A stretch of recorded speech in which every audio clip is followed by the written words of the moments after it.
Hello, everyone. Welcome to another edition of Melanated Mondays. This edition, the theme is law and society. And we're so glad to have you all here this evening. And we're so glad to have this incredible company of actors with us tonight. We have Kanisha Morgan, Cyril Amanfo, Zavi Odetta. Donnell Cole Price is going to be with us tonight, ladies and gentlemen. Kendra Dwyer, Ev Lundy, and we have a very special guest speaker in Kyla Moore a little later. So stick around with us before that conversation begins. My name is Timothy Craig. I'm the co-artistic director of BRTW.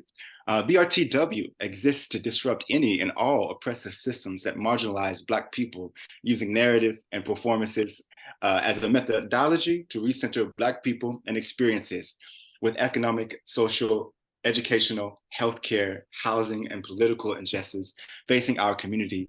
BRTW aims to tackle the issues that impact us while becoming a beacon for Black opportunity within the arts. And every time I say that on a Melanated Monday, it just sounds so good coming from my lips. Yes, thank you so much for that, Tim.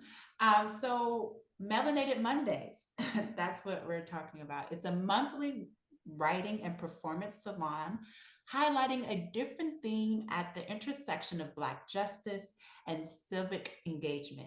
This month's theme is law and society. Though created as a means to protect people, law has often fallen short in protecting Black people from misrepresentation to perpetuating racism. The criminal justice system has not served our people. This month's show seeks to explore the relationship between Black people and the law. We hope to deepen our knowledge during our community conversation and explore a world beyond our traditional understanding of this criminal justice system. All right, so we're going to start it off with our first performance. Slash and Burn by Mihu, excuse me, Slash and Burn by Miha Hey, Mia Kogavia. Kavia. Thank you. Slash and Burn, yes. So the trigger warnings, we have a brief mention of rape and murder, detailed depiction of police brutality and gore. We'll have Becca read by Kendra, Rita by Kanisha, officers by Donnell, and stage direction by Ev.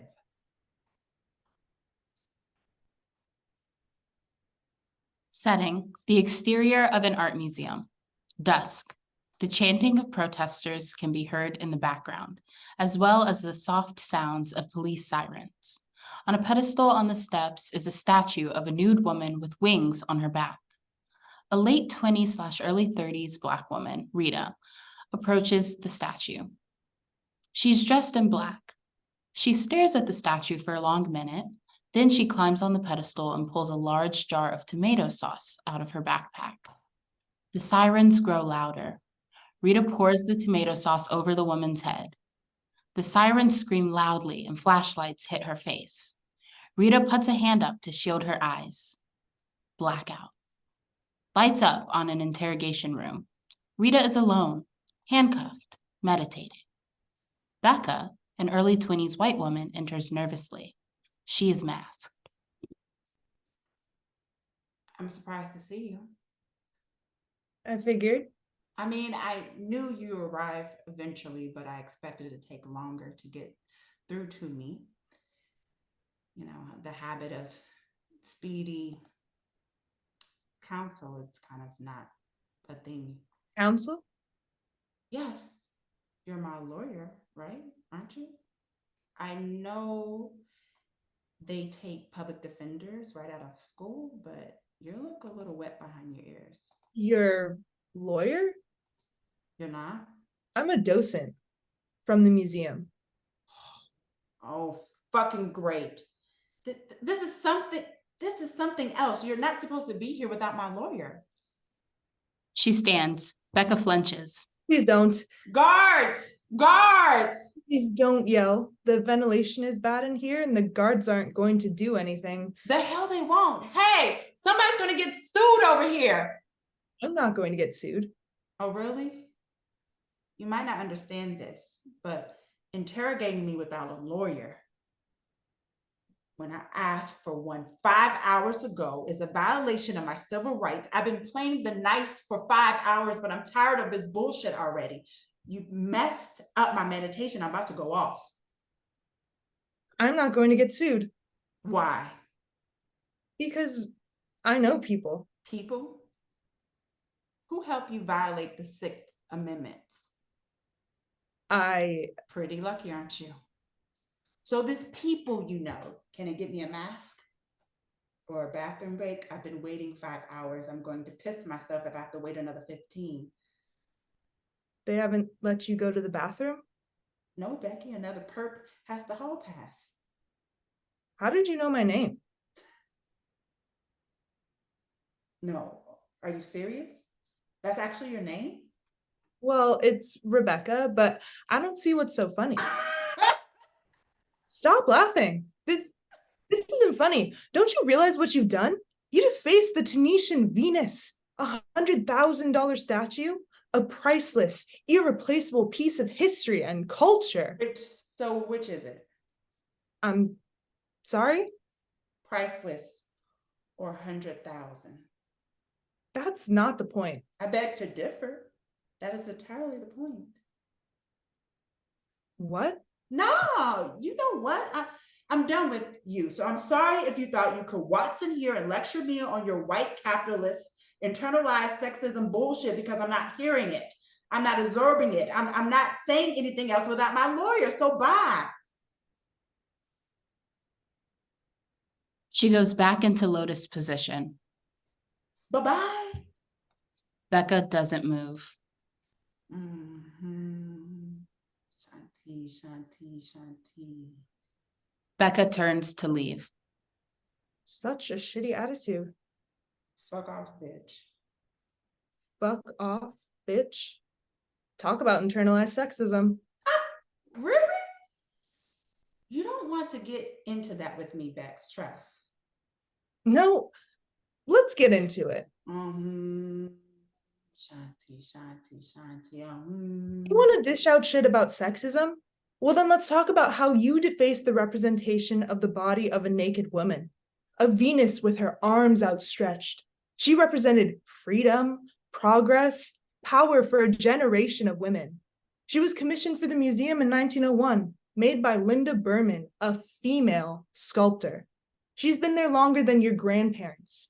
That tomato sauce you threw will slowly eat away at her face. The damage you've done could be irreversible. You did violence to her. You should be ashamed. You should be ashamed. That sculptor you were talking about, Linda Berman, she believed in eugenics. She has no place representing freedom. But you're a docent. I bet you knew that already. That statue. It's not real. It's bronze and stone. You know who is real? Kenya Davis is real. She is flesh and blood, a person, and she was silenced. Someone tried to rape her, and when she called the police, they arrested her for assault because she scratched up her attacker's face. How much you want to bet her attacker knew people, huh?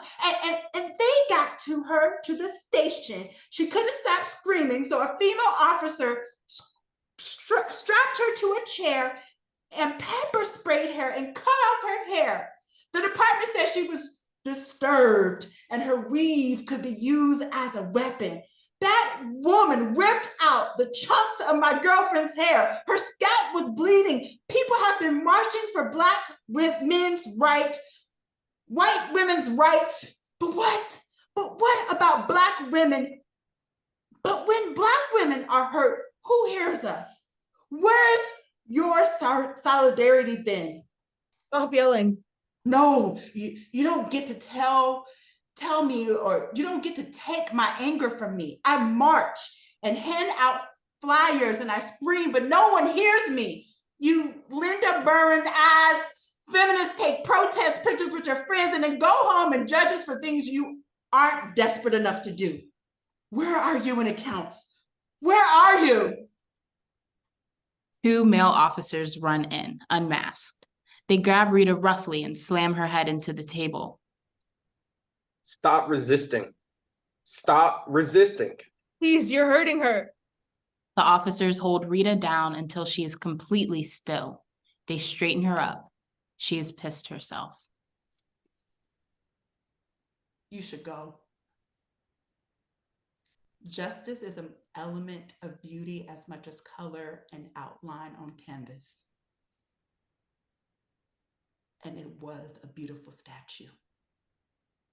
She and the guards exit. Becca stares after them, silent. End. Oh, thank you so much, Kanisha and Kendra, for bringing Miyako Gavia's Slash and Burn to life on this Sunday evening. We thank you so much. We're going to move forward to our next piece. The next piece is entitled Voir Dire. It is by myself, Tim Craig. It will be played by Donnell Cole Price as Brad. Ev Lundy will be playing Sandra and the news anchor. Zavi Odetta will be playing the lawyer. Myself will be playing Eddie. And the stage directions will be read by Ciro Amonfo. We open on a cab zooming through Brooklyn. It is a stereotypically gorgeous summer day.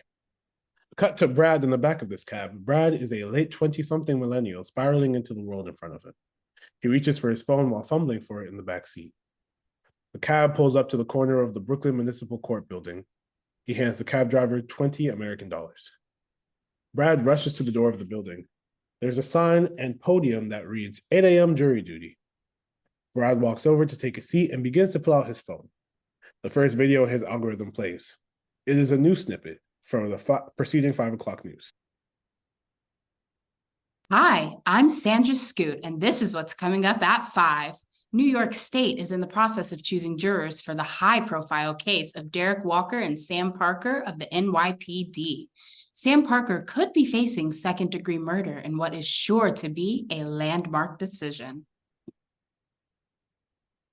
Brad simply swipes his phone to the next video.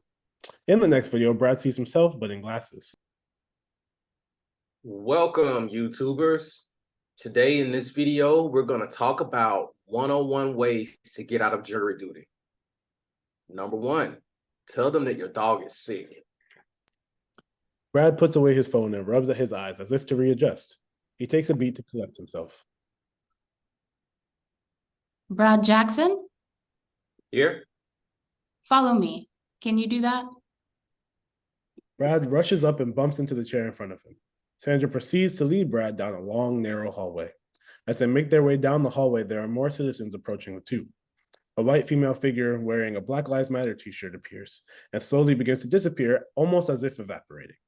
The hallway begins to illuminate the full color spectrum, and Brad slowly follows Sandra until they arrive at 2 doors. There is a number 1 and a number 2 labeled on. It's your choice now. Make sure you are seeing straight. 1 or 2. It's your choice. Brad looks down at Sandra's name tag. Hi, Sandra, here's the thing. See, I really shouldn't be here today because my dog is unwell and I should really be there to see Spot through. I'm gonna tell you one time. While service on a jury is a civic duty, it can also be an occasion in which an average citizen has an opportunity to participate directly in the administration of justice given, and that the justice system is sometimes misunderstood or criticized. The opportunity to make a difference and learn more about an important part of our free and democratic society should be welcomed by all. Now choose a door. Brad rushes towards door number 1, as he steps into the doorway, he begins to fall freely, falling through space and time, eventually landing in a single chair with a single light. Scene 2. Brad acknowledges his surroundings, still confused as he speaks into the dark void. Hello? Is there anyone there? Look, I want to do my civic duty, but I have a dog, Spot, and Spot wasn't doing too well when I left. Out of the darkness, 2 figures appear, and both are wearing suits. There is a single ominous red button between Brad and the lawyers. Hello, Brad. We are so glad you could join us this Thursday morning. Myself and my comrade are here to ask you a couple questions if you don't mind. Sure. What brought you here today? Is this jury duty? Yes, welcome. Brad, do you like movies? Yeah, I enjoy movies. What kind of movies?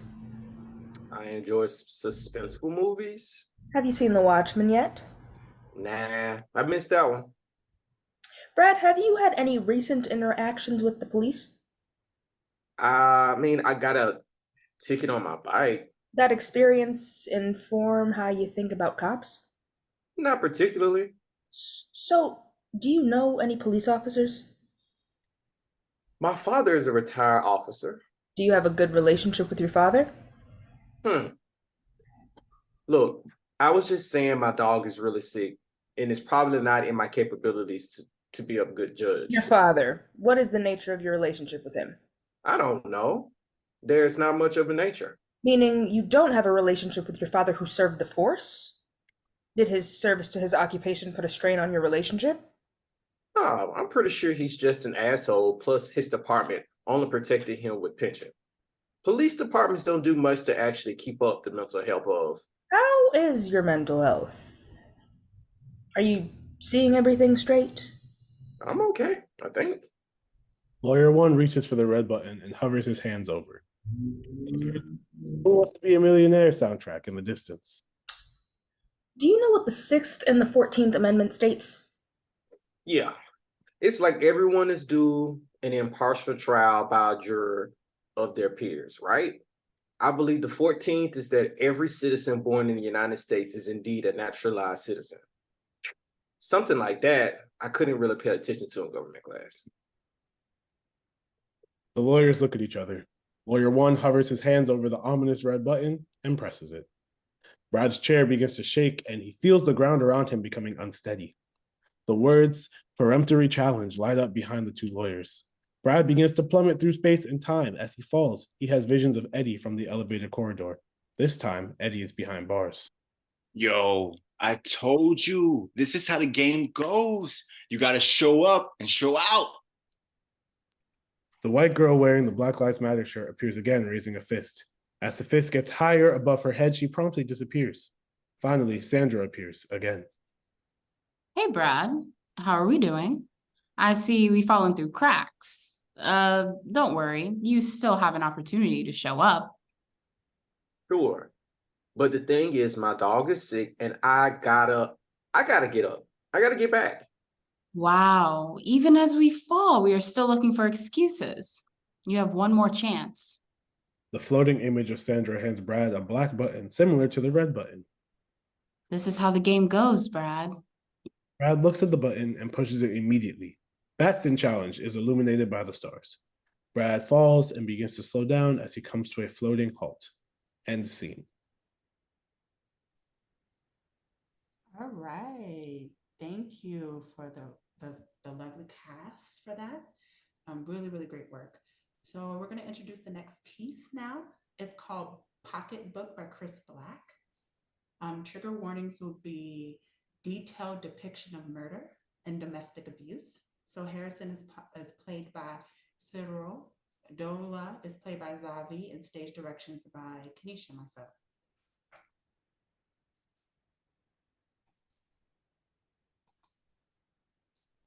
Lights up on Ross Correctional Institution for Women. Visiting room. Dola Post in prison. Uniform, sits at a table, her eyes dark with exhaustion, her cheeks chapped from tears she won't let anyone see. Her feet tap anxiously, her palms staying planted on top of the table. Harrison Carl enters wearing an old suit that is a size too large. Miss Post, it's nice to meet you. My name is Harrison Carl. What's that supposed to mean? That don't mean nothing to me. I'm a lawyer. We probably can't afford you. I'm a public defender. I've been assigned to your case. What? Where's the other guy? The short one? Bald dude? He'll no longer be assisting you. He quit. It's like a volleyball game, you know? It's back and forth until you find a winner. I'll be taking over.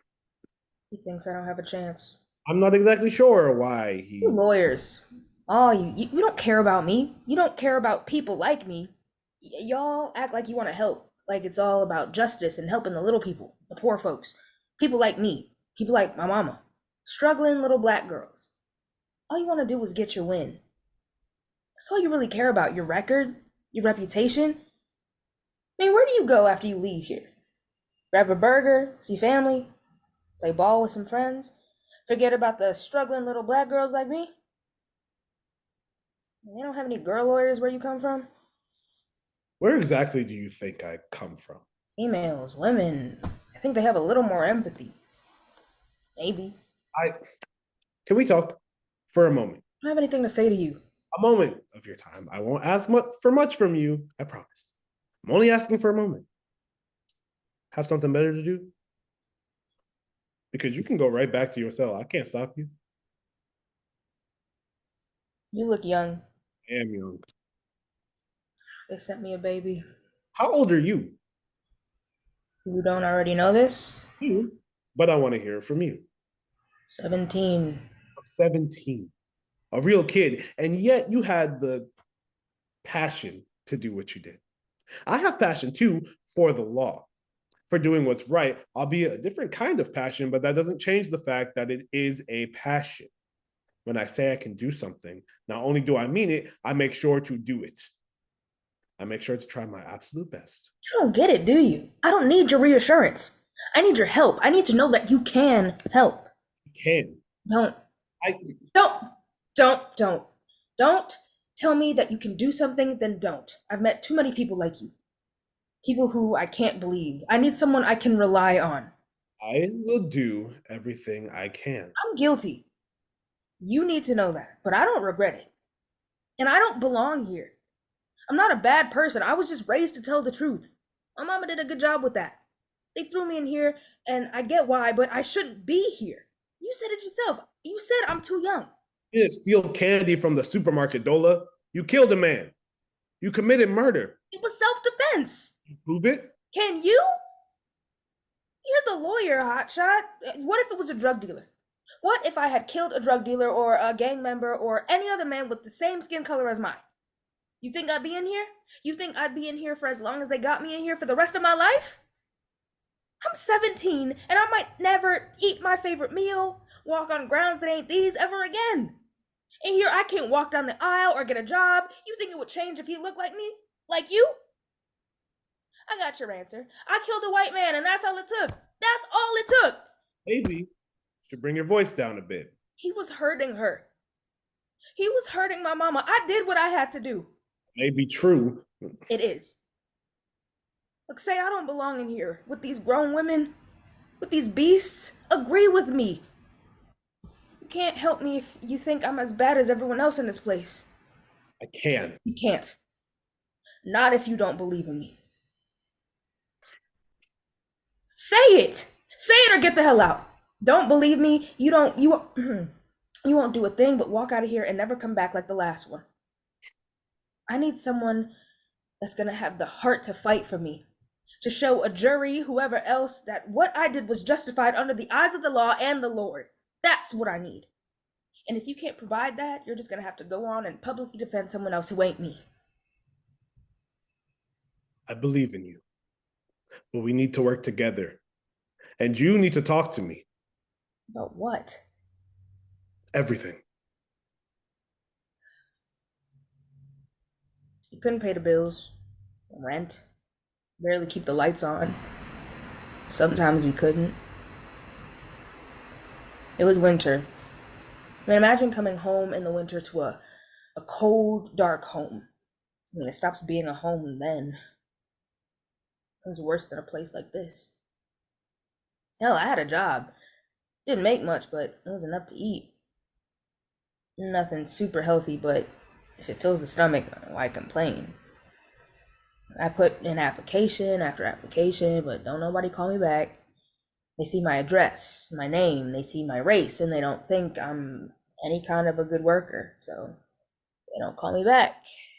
But I keep trying, keep applying, putting my name in wherever it fits. Jobs I never thought I'd be applying for. Hard jobs. Jobs that nobody should be doing, especially me. But I would. If it meant me and my mama could eat and have a light on over our heads in the nighttime, it was worth it. But phone didn't ring. Nobody called. Soon enough, well, I couldn't pay for the phone to stay on, so even if somebody decided to call, I wouldn't have gotten it no way. So what am I supposed to do? What am I supposed to do for my family? For my mama and me? Then my mama meets this white man, says he can help us out, says his pockets stay heavy. I mean, he's real nice at first, but then he starts on her.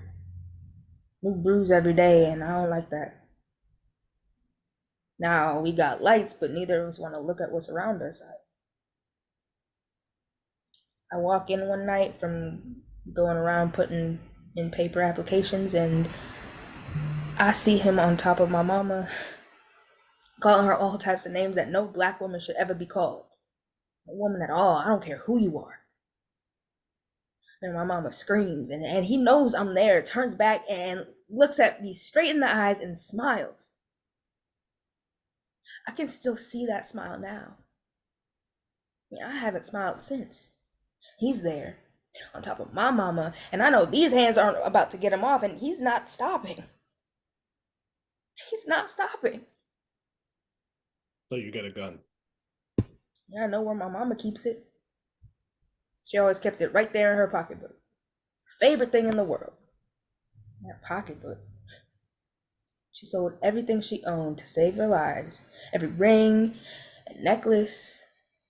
Not that pocketbook. It wasn't even designer. I don't know what it was, but it was her prized possession. And I know where it was, so I take it and open it up. There it was. A gun? Yeah. And I pulled that trigger for my mama, just like she gave everything she could for me. You didn't know that man was the sheriff's brother at the time, did you? No, wouldn't have cared if I did. I didn't do it because I didn't like what he was. He was hurting my mama. I haven't shed a tear about it. She's alive. She don't got nobody on top of her right now, and that's because of me. I can look you in the eye, sitting right there without blinking once when I say that I would do it twice over again. If you can't handle that, that's just too bad. This is a complicated case. Guess this is where we reach a dead end then. I like challenges. We'll try. I never make any promises. I'm not that kind of lawyer. But I'm going to try. Whatever it takes. You mean that? If I say it, I mean it. I'll get started on it tonight. Okay. Can you do me a favor? Do you want something from the vending machine? Sure. Can you do something else for me? Sure. What is it? Visit my mama. I know she doesn't like places like this. They make her nervous. Brings back memories of when my daddy was inside before he was killed. So it takes a lot to get her down here. She doesn't like it, and I don't like it for her. So if you can visit her, make sure she's okay, talk to her, I'd appreciate it. I can do that. Yeah, I could do that. Thank you. Don't thank me yet. Let me get that snack for you.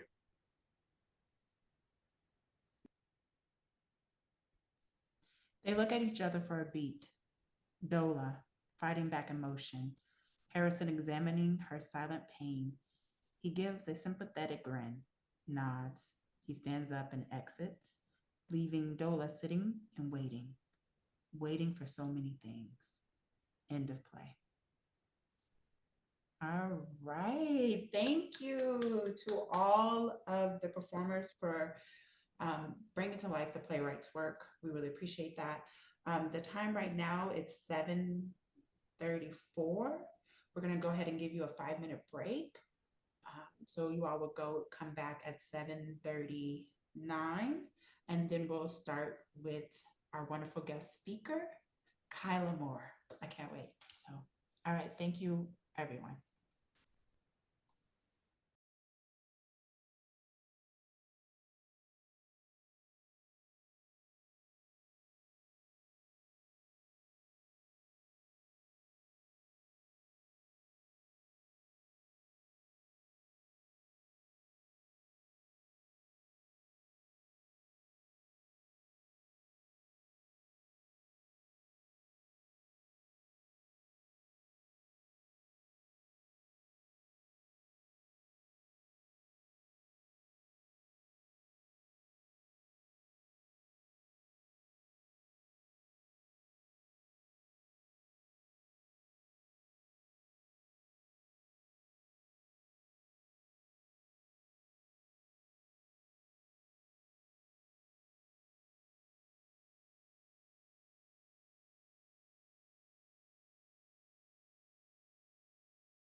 Okay, I have it here at 7:30, wait, yeah, 7:39 p.m.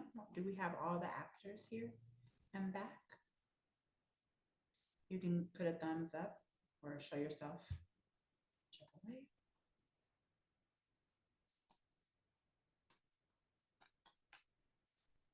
All right, I think everyone's here. So before we're going to go ahead and introduce Kyla Moore, I need to read her bio because this is a really impressive individual. So I'm super excited to introduce you all to Kyla Moore. So yes, so Kyla is a pro bono attorney with specific interest in access and development of legal resources for divested communities. Kyla Moore develops and manages pro bono initiatives for fair drinker attorneys across the firm's 3 Indiana offices and Chicago office, along with firm-wide initiatives. Kyla was a pro bono specialist at a multinational law firm in New York City. She worked in close collaboration with the Pro Bono Council, the Pro Bono Committee, volunteer attorneys, and administrative professionals. In this capacity, Kyla was involved in the life cycle of many pro bono matters. She developed a novel digital tool to track, manage firm-wide pro bono trainings, events, opportunities, and resources. Kyla is also former 2016 Equal Justice Works Fellow, sponsored by Pillsbury Winthrop, Sean Pittman LLP, hosted by Start Small, Think Big, where she developed a legal clinic to serve BIPOC women, entrepreneurs in all 5 New York City boroughs. Prior to joining Start Small, Kyla spent her law school semesters working at Michigan Law's Community Economic Development Clinic, the International Organization for Migration in Geneva, Switzerland, and with the DFDL Legal and Tax Advisors Project Finance Group in Bangkok, Thailand. Kyla hails from Detroit, Michigan, and earned her BA in Politics and Africana Studies from Oberlin College and her JD from the University of Michigan Law. Let's give it up for Kyla Moore. So thank you so much, Kyla Moore, for being with us today and sharing your expertise and knowledge. So we really appreciate that. So we would love to just start off with just really with a couple of questions, as you know, and we really would like to know about your journey to pursuing law as a career, just because we don't get to see a lot of African-American lawyers, right? So the fact that you accomplished that, we will want to know like what made you want to do it and why law. So just go ahead. Thank you, Kanisha. I'm first of all, I'm really excited to be here with BRTW. Excited to be a part of the organization. Excited to call Heather Melanated Harvey H, a friend and colleague, and just really excited to be able to talk a little bit. And I hope that any information or what I talk about is helpful. I really appreciate the presentations and the readings that happened before because I chuckled at a couple of them and love to get into that later. You mentioned it's not a lot of us. It is true. 5% of all attorneys in the United States are African-American identified and less than 2.8% are Black women identified. So I'm with you that it is not a typical journey, although I think representation has a lot to do with it. I'm very excited. I love my Olivia Pope. I love my Felicia Rashad Claire Huxtables. I love my Erica Alexander, Maxine Shaws. And I think that says a lot about the journey to becoming an attorney. I'm very much a media-centered person. And so seeing those gave me an example opportunity. I did not meet another lawyer, Black or non, like meet one-on-one until I was in graduating high school. So although I'm a first generation grad school, so my parents attended some college, neither one graduated. My eldest sister attended college. I'm the first one in my family to pursue a graduate degree. And there was nobody to look to see what that was like and what that looked for. And I think that this can roll into how is it to become a lawyer when it's not a lot of us, especially when you don't have any family information. I also want to say that also I'm atypical. I know a lot of Black lawyers and their parents are lawyers, right? So you have this dual identity where you have these people whose family's been lawyers since, honestly, abolition, and the slavery, who just, generation of people. So you have this group. And so what you find with a lot of Black lawyers, you're either everybody in their family is a lawyer and this was just a normal thing, or you have the group of people like me who are like, what is this? And so right now it's still a struggle. And I say that in a way, I'm 7 years in after being an attorney, and I still look for mentors and I still look for support. I think it's like anywhere where you're going to be the first or one of only, you identify your mentors up front, you identify your supports, you build a community, and you identify as a goal. My goal was not always to be a lawyer. My goal was to do something in public policy, and I sort of fell into law. And you probably hear a lot of people say that. It looked good. It looked fun, relatively. Law school is not fun for anyone. And after graduating, applied for and received the Equal Justice Works Fellowship. And really, that idea came about when I was in Thailand. And I was doing a project for entrepreneurs over there. And I was like, we could do something like that in the US. And so that project happened organically. I asked around to my colleagues at the time, my law school colleagues, and I said, hey, here's my idea. Do you think this is sound? And I got some really great feedback. And then I put forward my pitch and became an Equal Justice Works Fellow, which is one of the oldest organizations in the United States that helps law graduates start projects in their communities to encourage them to give back. So that was a long initial answer, but that's a little bit about me and my journey to law. Oh, that was great. Yeah, thank you for that. So since a lot of our pieces for today dealt with individuals that are already incarcerated, and you are quite aware that with the prisons, the current system that we have, a large proportion of Brown and Black people are imprisoned. And so do you see the US kind of getting rid of prisons? And if you do, what would that look like? Like, do you ever, would you ever think that the US would be like, okay, this is not working, it's just not working at all? Would you ever see a future without jails and prisons, basically? As I mentioned, I'm a media person, so there's a movie called Men in Black, the first one. It's Will Smith and it's Tommy Lee Jones, and it's in the early phases of the movie. And Will Smith is grappling with the fact that aliens exist, and he goes, "Oh, if aliens were here, wouldn't we have known?"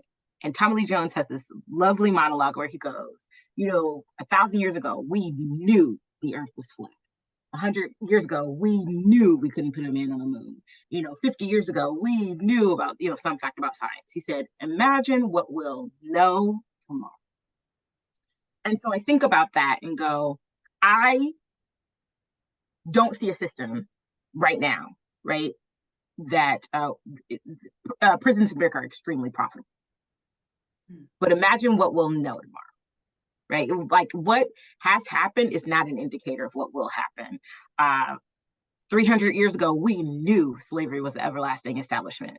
100 years ago, we knew marriage was an economic opportunity for women to get out, women and femmes, right? Like what is not what has to be, and what isn't what will be. And I think what is really important, and also which gives me faith that a lot of people believe that, is that we are having these conversations, right? Should prison exist? What is that? That was about a 30, 40-year-old book, right? Like having these conversations that are now wild spread. Sorry, I was referencing and Why Prison Exists or Should Prison Exist is a Angela Davis novel. We're thinking about what it looks like to the world to have to dream. And the first thing you have to do is to have people to dream and create systems. I also want to say that we are one of the most heavily incarcerated wealthy countries in the world. There are other wealthy countries who are doing prison differently. And I think that more faith that there's a world where prisons don't exist is to look at the places that prisons don't exist, right? There are countries, a lot of them are Norwegian and Scandinavian countries. And so we can take that for whatever it is, that believe that some people have revoked their right to engage with the public, right? And so those are set aside areas where people get housing, food, clothing, shelter, rehabilitation, school, because you're an adult and you're a human, you have a right to green space. But there are people who do heinous things. And I think that that is separate, that there are some people who have by their actions have revoked their right to engage with the rest of humanity.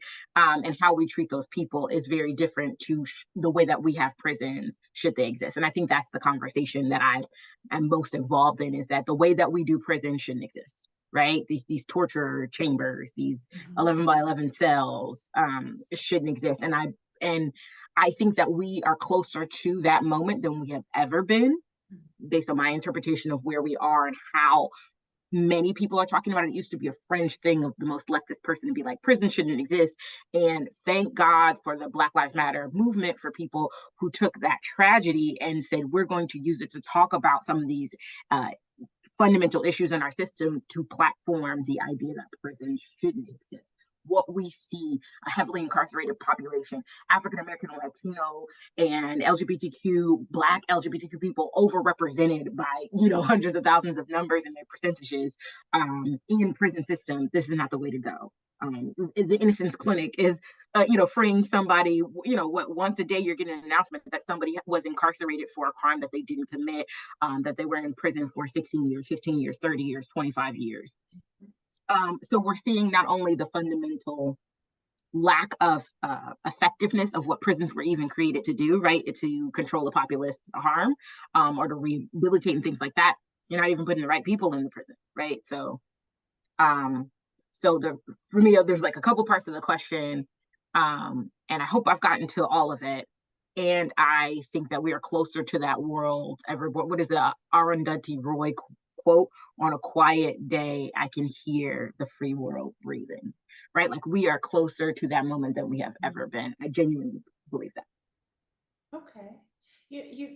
I know this wasn't the question that I sent you, but you said something, and I just was curious to know, how much does the US make from prisons? And do you know that number off the top? I'm sorry, I don't know that. Okay. I was just curious, but if not, that's totally fine. It is an incredibly profitable business. What I can say is, everyone is open to Google which major US corporations, usually retail corporations, use prison labor. Because you are an incarcerated person, you are not required to have a minimum wage. Lots of people in the US are not required to have minimum wage. Servers aren't required to have a minimum wage. People who have diagnosed disabilities aren't required to have a minimum wage, and people who are incarcerated, right? So we can think about who we identify second-class citizens or not worthy of full wage rights. When you see who is not entitled to a full, which is abysmal, but who is not even legally entitled to a full $775. Because we can take retail workers out of that because they're supposed to make that up in tips. We know that doesn't happen. So put that to the side. Levi's jeans came under fire years ago because it was shown that majority of their jeans were manufactured in prisons. And so it's not just, so there's a way to greenwash this, right? To make it environmentally friendly and so cool. Look, it's an American made product, and these people have something to do. But when we think about the wages and the fact that they get paid 18 to 20 cents an hour, 18 to 20 cents an hour, and that wage, I'm gonna be honest, that wage can go up to $1.18. So, and that many prisons create that as an educational moment, as a socialization moment, and that you can lose. There have been documented. You can go to certain. I'm off the top of my head, but you can look this up. It'll back me up. There are documented moments where incarcerated persons have been received retaliation from guards and from prison administration because they did not want to engage in this labor. You get decreased privileges if you don't work on these lines for creation of. I think the last thing I knew was it was Calvin Klein used it, and then Levi's, and that was a couple of years back. Don't quote me. I don't know who continues, but I know there's a continuous list of companies that continue to use prison labor. All right. Well, thank you for that. So I'm going to actually open it up to our wonderful actors, see if they have any questions they want to ask you. So let me just go ahead and open that up. And then also Tim, who is also our playwright and actor. And Yes. Any questions from the cast?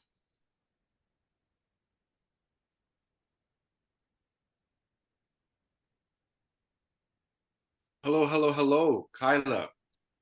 It is so good to see you. Always such a pleasure to see you. Truly, honestly. It has been a minute since I've seen you. I hope that you are truly doing well. I know you are in my heart. We think of you often, and we have many smiles thinking of you in weekly meetings. So it's so good to see you here tonight, Kyla. Thank you so much. Thank you so much for sharing your expertise. As Kanisha mentioned, my piece of voir dire is about civic engagement in a certain regard, in a way of engaging with jury duty. And a lot of the inspiration came from the fact that we create so much campaigning around how voting is our civic duty and rights, and we don't create so much kind of awareness and campaigning and programming and understanding around jury duty and what encompasses in the details of jury duty, such as a presumptory challenge or a Bastion challenge, which are, I guess, written as our rights as citizens of the country. And again, to this day, don't get me wrong, if I hear or feel or seek jury duty, I'm thinking, how do I get out of it immediately and concretely? And that sensibility was something that I wanted to challenge with voir dire. With your expertise, can you speak more to why that's important to a judicial process, and what other aspects of judicial processes can we be exposed to as Black Americans that we should be exposed to more to understanding our rights even further? Thank you for asking me. You don't know this, but you just like struck at something in my heart. I think a lot about how to make jury duty sexy. One of in America's, I am of the belief that America has a lot of improvement to do. One of the beautiful things that we actually do is jury duty. I don't think most Americans get that. We are asked as citizens, as people, to become a jury of our peers. And I don't want to sound like an old folks are like, we fought for this, but like it used to be the jury of your peers was all white men, and it didn't matter. To be asked to be a part of the community, to be engaged, even as corrupt as the system is, to sit there and hear out a person. There is immense power in a jury. We don't educate people properly on jury duty. We don't educate people on the difference between juries. Is this a trial jury for a murder trial? Is it a trial jury for a civil trial? Is it felony? Is it federal? There's so many differences and opportunities. It is a gift as a person. Sorry, no, it's a gift as a person of color. I mean, general person of color, because none of us, right? His gift is a woman, not a gift. It is a well fought right that we grasp to be able to sit among a group of people and listen to a judge and to attorneys and to hear someone's position and to say, I agree or I disagree. That is power. Some juries, depending on the case, have the right to overrule the judge. The judge has the right to overrule you, right? And we don't talk about the differences. Juries make recommendations. A jury recommendation can go very far. If the minimum, I know someone who was on a jury and they thought the person was guilty, but they didn't think that the person needed whatever the minimum sentence was. But they, everybody was like, oh, okay, we have to give them minimum sentence. You don't, right? There's so much power in the everyday citizenry. It is my biggest, I even think sometimes about lying, because I get jury duty summons, and the moment I say I'm a lawyer, my God, they don't want me. They won't take me. But also, sorry, jokes aside, juries are really impactful. They're really powerful when you think about it. And juries are called for all sorts of reasons. When it has been established, like people love listening to true crime these days, when it is established that the case may have been poorly handled, when that case comes back before appeal, you're going before a jury and a judge, right? You have a right, you have literally a right given to you as a citizen of the United States and an opportunity to redress a wrong. You have a right to look at, if the minimum is 5 years, you could go for 2. If this is it, there's repayment systems. You can, as a jury, say, not only do we want them to do 2 years probation, we want them to engage in crime victim restitution, right? There is opportunities that we don't educate. It is not sexy to get paid $12 an hour, to take time off of work, to then go down and either not be called or to sit with humanity and listen to nonsense that, you know, that they're not explaining. And then worse yet, as was evidenced by your voir dire conversation, to then be dismissed because you're too Black or your father was a policeman or you're a lawyer, right? Sometimes I say legal professional just to like get in. Like, so they're important. Tim, if you want to collaborate on making jury duty sexy, I'm here for you. I'm with you. That's the slogan. Jury duty is sexy. So you hit on something. It is an opportunity. I think it is an honor, and I wish I could serve them. All right. Well, we're actually at 8 o'clock. So Kyla, I just want to thank you for your wealth of knowledge that you've pretty much shared with everyone here, and your insights about the U.S. prisons and like things that we can do. So we really appreciate that. And then once again, I want to thank all the actors for being here with us, presenting the works of the playwrights, and then of course the playwrights as well. We want to thank you all for sharing your work here. Thank you all so much for that. I think, Tim, is there anything else that you would like to say? Of course, real quick before we get out of here, y'all, I want to thank all of you guys. I want to thank you, Kyla. Again, it's the Black Revolutionary Theater.com. You can find us on Twitter. This will be posted on our YouTube and our Facebook. We have a brand new podcast coming out near the end of December, which we're looking forward to sharing with you guys and getting more into podcast sphere. And we're looking to always be reading new writers, guys. If you guys know any new writers, any writers working on ideas, we are a workshop, and that's what we do. We do develop. So as much as you guys are so talented, and we appreciate you, we know that talent is circling all around you. So you, your friends, please direct them to our website, our information, emails, if you'd like, so we can continue to grow this community so strongly as we have been doing. And that's all I want to kind of get into there. And I want to thank you so much, Kanisha, for hosting. This is Kanisha's first time hosting, everybody. So let's give her a round of applause to many, many more. We thank you so much, Kanisha, really. And that's all. Thank you for your patience. Thanks.